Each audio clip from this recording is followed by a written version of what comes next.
নির্দেশনামা অনুযায়ী নির্বাচন কমিশনের নির্দেশ পালন করে এসআইআর বোঝাতে বাড়ি বাড়ি যাবেন বিএলও, অথচ তিনিই হলেন সবচেয়ে বড় এসআইআর বিরোধী। কোনোভাবেই হতে দেবেন না এনআরসি। বিচারিতার বিরুদ্ধে এবার সরব বিজেপি। নদিয়ার শান্তিপুরের এক ঘটনায় বিএলওদের কার্যক্রমে ফের উঠতে চলেছে প্রশ্ন। সম্প্রতি শান্তিপুর জন উদ্যোগ নামে একটি স্বেচ্ছাসেবী সংগঠনের পক্ষ থেকে এসআইআর ঘোষণার পরেই কুশপুত্তলিকা দাহ করে বিক্ষোভ দেখানো হয়েছিল। সেখানে বিশেষভাবে ভূমিকা নিয়েছিলেন সংগঠনের অন্যতম সদস্য তথা শিক্ষক একজন বিএলও কর্মী প্রসেনজিৎ সাহা। তিনি এদিন হাতে মাইক নিয়ে প্রকাশ্যে এসআইআর আর এনআরসির বিরুদ্ধে সুর চড়িয়ে এসআইআর এর কুশপুতুল দাহ করেন। এরপরেই আসরে নেমেছে রাজ্যের বিরোধী দল বিজেপি। এদিন নদিয়া দক্ষিণ সাংগঠনিক জেলা মুখপাত্র সোমনাথ কর প্রসেনজিৎ সাহার কার্যক্রমকে তুলে ধরে বিএলওদের কার্যক্রম নিয়েও সংশয় প্রকাশ করেন। বিজেপির সুর এই যে বিএলও নির্বাচন কমিশনের হয়ে কাজ করবে, সেই নাকি এসআইআর আর এনআরসির বিরুদ্ধে সরব হয়ে প্রতিবাদ সংগঠন করছেন। নির্বাচন কমিশনের একজন কর্মচারী হওয়া সত্ত্বেও তিনি এহেন কাজ করছেন, আর তাতে করে বোঝা যাচ্ছে আদৌ কতটা স্বচ্ছ কাজ হতে চলেছে বাংলায়।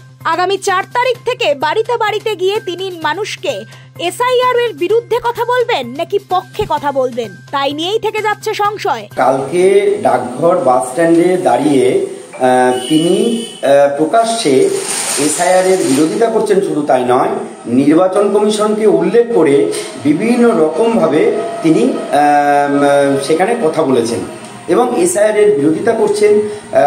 কাগজ দেখানোর যাতে লোকজন না দেখে, অর্থাৎ তিনি পরিষ্কার এসআইআর এর বিরুদ্ধে মানুষ খেপাচ্ছেন। এই যে তিনি মানুষ খেপাচ্ছেন, কিন্তু আবার উল্টো দিকে কীরকম দ্বিচারিতা এটা দেখুন যে তিনি কিন্তু সম্ভবত 196 যে বুথ, 86/196 বুথের তিনি বিএলও হয়েছে। সিরিয়াল নাম্বার হচ্ছে 604 সম্ভবত। তো একাধারে তিনি প্রথমত একজন বিএলও। তার কাজ কী হবে? 4 তারিখ থেকে লোকের বাড়ি বাড়িতে গিয়ে মানুষকে বোঝানো এবং মানুষের কাছ থেকে কাগজ দেখে তার রিভিশন করা, এটা তার কাজ হবে। তাহলে যে ব্যক্তি এই রিভিশনের কাজটি করবেন, সেই একই ব্যক্তি মাইক ধরে প্রকাশ্যে জনগণকে খেপাচ্ছেন এবং অনেক কিছু আমি দেখলাম তাদের ভিডিওটা, যে সেখানে প্রচুর তিনি ভুল তথ্য দিচ্ছেন এবং মানুষ যাতে ভয় পেয়ে যায়, এসআইআর এর বিরুদ্ধে চলে যায়, একটা গণ আন্দোলন গড়ে ওঠে, সেই বিষয়ে এর আগেও তিনি করেছেন। নো ভোট টু বিজেপি করে মমতাকে এবং তৃণমূলকে অক্সিজেন জুগিয়েছেন। বিষয়টা সেটা নয়, বিষয় হচ্ছে যে একই ব্যক্তির তার দুই রূপ যদি এরকম ধরা পড়ে, তাহলে সেই ক্ষেত্রেই প্রশ্নটা ওঠাটা স্বাভাবিক। কারণ 4 তারিখ থেকে সেই ব্যক্তিকেই যখন বিভিন্ন লোকে দেখবে যে 196 নম্বর বুথে গিয়ে তিনি বাড়ি বাড়ি গিয়ে ভোট তুলছেন এবং রিভিশন করছেন, সেই একই ব্যক্তি আবার যখন ডাকঘরে দাঁড়িয়ে মাইক ফুঁকে এসআইআর এর কুশপুতলিকা দাহ করছেন, তাহলে এইখানে তার বিরুদ্ধে প্রশ্ন ওঠাটা তো স্বাভাবিক। নির্বাচন কমিশনের নির্দেশ অনুযায়ী যে কেউ যে কোনো সময় বিএলও থেকে পদত্যাগ করতে পারেন না। স্বচ্ছ কাজ না হলে তারা শোকজ এবং জেল পর্যন্ত যেতে পারেন। সমস্ত কিছু জানানো সত্ত্বেও একজন বিএলও হিসেবে তিনি কিভাবে এহেন আচরণ করছেন, আর যদি করেই থাকেন তাহলে এর পেছনে রাজনৈতিক কোনো অভিসন্ধি রয়েছে বলেই মনে করছে বিজেপির পক্ষ থেকে। অতি সত্বর এ বিষয়ে যদি বিএলওর বিরুদ্ধে অভিযোগ দায়ের করে, সেক্ষেত্রে তার ব্যবস্থাও নেবে নির্বাচন কমিশন। অপরদিকে বিএলওর কার্যক্রম নিয়ে এখন রীতিমতো উঠেছে প্রশ্ন। যদিও এ বিষয়ে অভিযুক্ত প্রসেনজিৎ বাবু জানান, তার রাজনৈতিক কর্মকাণ্ড এবং তার কর্মক্ষেত্র দুটি আলাদা। সেক্ষেত্রে দুটিকে এক জায়গায় গুলিয়ে দেওয়া সম্ভব নয়। যে গুলিয়ে দেওয়ার চেষ্টা করছে সেটা একদমই ভুল।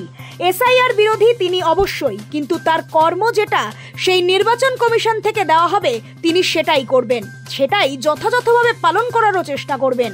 দেখুন, আমি যে বক্তব্য গতকাল রেখেছি, প্রকাশ্যেই রেখেছি, মিডিয়ার সামনেই রেখেছি।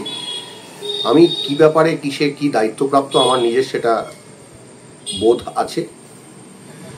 আমি যা বলেছি প্রকাশ্যেই বলেছি। এখন যে কোনো কারণ যদি কেউ অভিযোগ করেন বা ইত্যাদি করেন, সেটা করবার তাদের স্বাধীনতা আছে, সেটা তারা করতেই পারে। আমার কাছে এমন কোনো যদি কোয়ারিজ আসে আমার ঊর্ধ্বতন কর্তৃপক্ষের তরফ থেকে, আমি তাদের কাছে নির্দিষ্ট কর্তৃপক্ষের কাছে আমি সেই জবাব নিয়ে, আমি স্কুলে পড়াই, ঠিক আছে? তো সেখানে আমি বাইরের যে কর্মকাণ্ড বা বাইরের আমার যে বিশ্বাস, আমার শিক্ষা সম্পর্কে যে বিশ্বাস বা আমার ইত্যাদি বা আমার এই আধুনিক এখানে যা হচ্ছে সেইটা তো আমার পড়ানোর মধ্যে রিফ্লেক্ট হয় না। পড়াতে যাই যখন তখন আমি শিক্ষক হিসেবে পড়াই। বাইরে যখন আমি কথা বলি, আমার রাজনৈতিক মতামত আমি ব্যক্ত করি, সেটা আমার রাজনৈতিক দর্শন, তার সঙ্গে আমার পেশাকে গুলিয়ে ফেললে হবে না। ঠিক এরকমভাবেই মানে যেটা তো যে আমি কালকে যে কথাটা বলেছি সেটা একজন স্বাধীন ব্যক্তি হিসেবে আমার রাজনৈতিক বোধ থেকে, যেটা আপনাদের সামনে আপনারাও দেখেছেন, আপনাদের মিডিয়াও ছিল, সেইখানে সেই কথাগুলো বলেছি। কাজ এবং আমার রাজনৈতিক যে কর্মকাণ্ড সেটা আলাদা, সেটা রাজনৈতিক বিশ্বাস সেটা আলাদা। স্বাভাবিকভাবেই তার মুখে বলা কথা আর কর্মকাণ্ডের মধ্যে রয়েছে বিস্তর ফারাক। তবে কি সর্ষের মধ্যেই থেকেই যাচ্ছে ভূত? আর তা কি নজর এড়িয়ে যাচ্ছে নির্বাচন কমিশনের?